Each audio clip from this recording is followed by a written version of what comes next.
je viens souvent ici, j'habite la Normandie, donc j'habite pas sur Paris, et je viens souvent ici parce que si on fait rien, eh ben, il n'y a pas de contre-pouvoir. S'il n'y a pas de contre-pouvoir, eh bien déjà qu'il y a une autoroute que l'État emploie pour voter des lois liberticides de plus en plus à l'Assemblée nationale. Parce que ce qu'il faut comprendre, c'est que les lois sont votées la nuit. La nuit, quand il n'y a personne. Véran, il n'y a pas longtemps, le ministre de la Santé a voté une loi, a fait passer le pass sanitaire en force à 5h40 du matin. Évidemment, l'hémicycle était complètement vide, ou presque vide, et ils passent les lois avec quasiment très peu de députés dans l'hémicycle. Après, c'est envoyé au Sénat, c'est le même scénario. Après, c'est entériné par le Conseil constitutionnel, et on se retrouve avec des lois liberticides qui sont de plus votées, et on se retrouve bloqué. Donc c'est vrai que Florian Philippot, comme Dupont-Aignan, comme Asselineau, c'est les seuls politiciens qui s'engagent vraiment contre cette affaire de loi liberticide. Donc à un moment donné, il faut qu'on fasse tous corps et qu'on y aille, parce que peu importe les opinions politiques de chacun, presque j'en ai rien à foutre, mais au moins il faut qu'on y aille, parce que là on se fait de plus en plus enfumer par un gouvernement de plus en plus dictatorial. Le problème aussi, c'est qu'au-delà du gouvernement, vous avez aussi une mafia, une haute mafia médicale qui contrôle ce pays. J'ai pas peur des mots, hein. Vraiment, j'ai pas peur des mots. Je m'appelle Claude Janvier, donc je suis écrivain polémique, j'ai pas peur des mots. Donc de toute façon, ça là-dessus, j'ai vraiment pas peur. Mais en plus, quand vous regardez le conseil scientifique, il y a qui à la tête ? Il y a Delfrécy, mais Delfrécy, il avait déjà fait ses preuves avec le virus H1N1. Il nous a fait déjà perdre plus de 500 millions d'euros. Et c'est ce mec-là qu'on met à la tête d'un conseil scientifique et qui donne ses ordres et qui souffle à l'oreille de Macron et des ministres.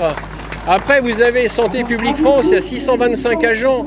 625 agents, ils ont reçu 3 milliards 840 millions d'euros de subventions en 2021. 3 milliards 840 millions d'euros en 2021, on n'a pas fini l'année, hein.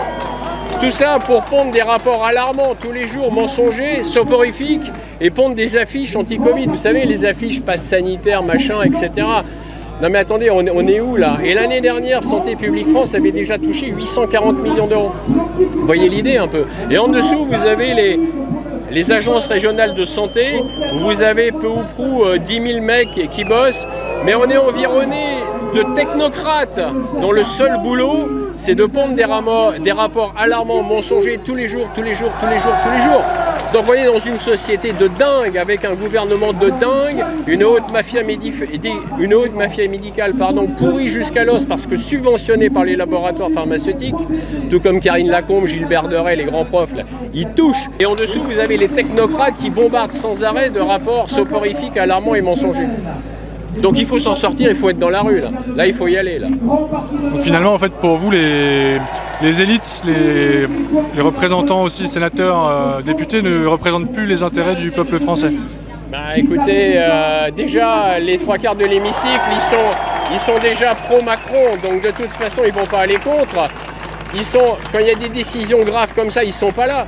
Pour le pass sanitaire, là, en commission mixte, c'est-à-dire mixte Sénat-députés, ils étaient 300 députés. Il en manque 300 députés et sénateurs. Il en manque 600. Où ils étaient, les 600 autres ? Ils étaient à la pêche pour des choses aussi graves que ça. Les mecs, ils sont pas là. Alors c'est nous qui les payons quand même, hein. On les a élus, on les paye, et ils sont censés représenter le peuple. Nous, représenter nous. Vous voyez ce que je veux dire ? Donc ça devient un non-sens. Il faut vraiment remanier tout ça, repartir à zéro et vraiment avoir une vraie démocratie. Et puis il faut sortir de l'Europe, parce qu'on ne va pas y arriver si on reste dans l'Europe, on sera bouclé. Bruxelles étant complètement afféodé aux financiers américains, donc on ne s'en sort pas. Il faut qu'on retrouve une certaine souveraineté et qu'on arrive un peu à sortir de ce cauchemar, parce que là c'est un vrai cauchemar quand même. Quelles sont les solutions justement pour redonner le pouvoir au peuple finalement et sortir de cette spirale infernale ? Le Frexit, revenir à une souveraineté nationale, et puis à partir du moment où on va commencer à reprendre une souveraineté nationale, on va pouvoir recommencer un peu à peut-être déjà se gérer nous-mêmes et arrêter de dépendre de cette espèce d'hégémonie mondiale, parce que vous comprenez bien qu'on est dans une espèce d'hégémonie mondiale et que là on s'en sort de moins en moins, quoi. Et comment vous jugez la manière dont les médias mainstream en fait on couvre le sujet du pass sanitaire ou même de la crise en général ? Bah, je vais être franc, ils ne le couvrent pas. Ça veut dire que si vous voulez, ils interviewent toujours les mêmes hauts fonctionnaires, toujours les mêmes hautes mafias médicales. Quand il y a des manifestations comme ça, ils ne sont pas là. Ils sont juste pas là. Il n'y a pas TF1, il n'y a pas France 2, il n'y a pas CNews, il n'y a pas BFM TV. Vous êtes là. Et là, je vous en félicite parce que ce n'est pas donné à tous les médias d'être là. Donc bravo à vous et merci à vous déjà. Comment vous voyez les choses se dérouler dans les semaines ou les mois qui viennent ? Est-ce que par exemple on peut imaginer si ce projet de loi est promulgué après validation du Conseil constitutionnel, peut-être que ça aille plus loin, éventuellement que le gouvernement propose une vaccination obligatoire pour tous les Français. Comment vous voyez les choses ? Je vois les choses pas vraiment bien parce qu'il est évident que le Conseil constitutionnel le 5 août va complètement aller dans le sens de ce qu'ont rendu l'Assemblée et le Sénat.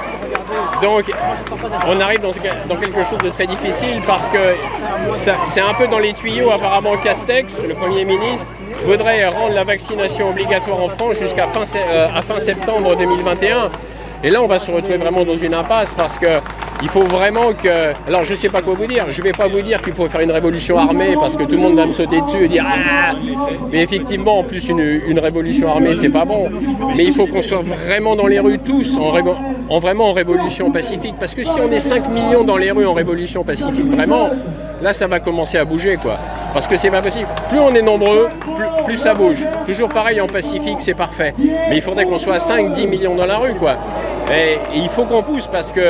Franchement, honnêtement, si on ne le fait pas, on va se retrouver avec une vaccination obligatoire. Donc qu'est-ce qu'on va faire là ? Moi je suis contre. Donc déjà qu'est-ce qu'on va faire ? On va tous essayer, on va pas tous se faire vacciner contre notre gré. Donc automatiquement on fait dire non, stop. Et quel regard vous portez sur la communication du gouvernement ? On a vu que Gabriel Attal avait parlé d'une frange en fait très minoritaire et réfractaire de la population. À Tahiti, le président de la République a parlé de l'égoïsme et de l'irresponsabilité des non-vaccinés. Est-ce que là aussi il n'y a pas un engrenage dangereux finalement qui consiste à opposer les Français les uns contre les autres ? Ah mais absolument, si vous voulez, ce gouvernement en faisant ça attise la haine entre Français. Ça veut dire qu'on assiste à une espèce de haine entre les vaccinés et les non-vaccinés. Or le combat il n'est pas là. Que l'on se vaccine ou que l'on ne se vaccine pas, c'est un problème personnel. Chacun, c'est un choix personnel.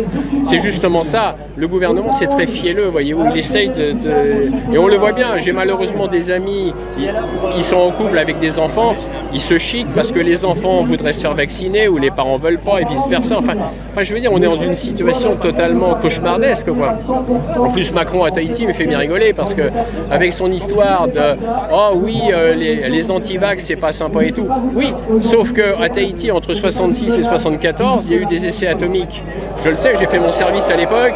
On en a pris plein la gueule au niveau des radiations nucléaires, mais ça, personne n'en parle, si vous voulez. Et lui, oh bah oui, je vais peut-être faire quelque chose. Ouais, tu parles, en 74, on est en 2021 aujourd'hui. Parce que le nombre de cancers à Tahiti, le nombre de cancers a considérablement augmenté du fait des mauvais tirs, parce qu'ils ont fait des tirs qui étaient du sabotage entre 66 et 74.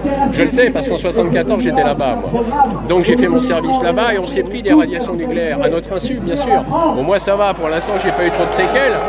Mais j'ai des amis qui ont eu des séquelles énormes.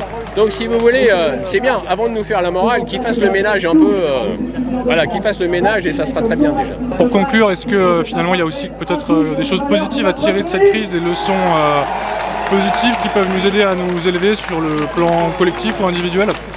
Je pense que ce qui est bien, c'est qu'au niveau des gens qui sont là, je sens une certaine fraternité. Et même une certaine spiritualité. Je pense qu'il ne faut pas oublier aussi une certaine spiritualité. Ça, c'est l'affaire de chacun. Dans une société assez matérielle, je pense qu'une belle fraternité, une belle spiritualité, c'est bien, c'est ça qu'il faut pousser. Je pense que c'est vraiment ça qu'il faut mettre en avant. Et plus on sera fraternel et plus on sera tous ensemble à essayer de lutter contre quelques oppresseurs, en fait. Parce qu'en fait, quand on regarde bien, il n'y a que quelques oppresseurs. Il n'y en a pas énormément. Donc, je veux dire, la majorité des gens sont assez bienveillants, sont assez humanistes et aimant leurs prochains. Donc je pense que c'est ça. Et si on continue à propulser ce genre de choses, fraternité, spiritualité, on va arriver à les mettre par terre. Parce que les oppresseurs, ils n'aiment pas quand on braque la lumière sur eux, voyez-vous. C'est ce que j'essaye de faire au travers de mes écrits, vous voyez, et franchement, je le fais, j'essaye de le faire tous les jours. Mais il faut pousser, il faut qu'on pousse, quoi. Merci beaucoup, Claude Janvier. Merci à vous de m'avoir interviewé et merci d'être là. Bravo à vous.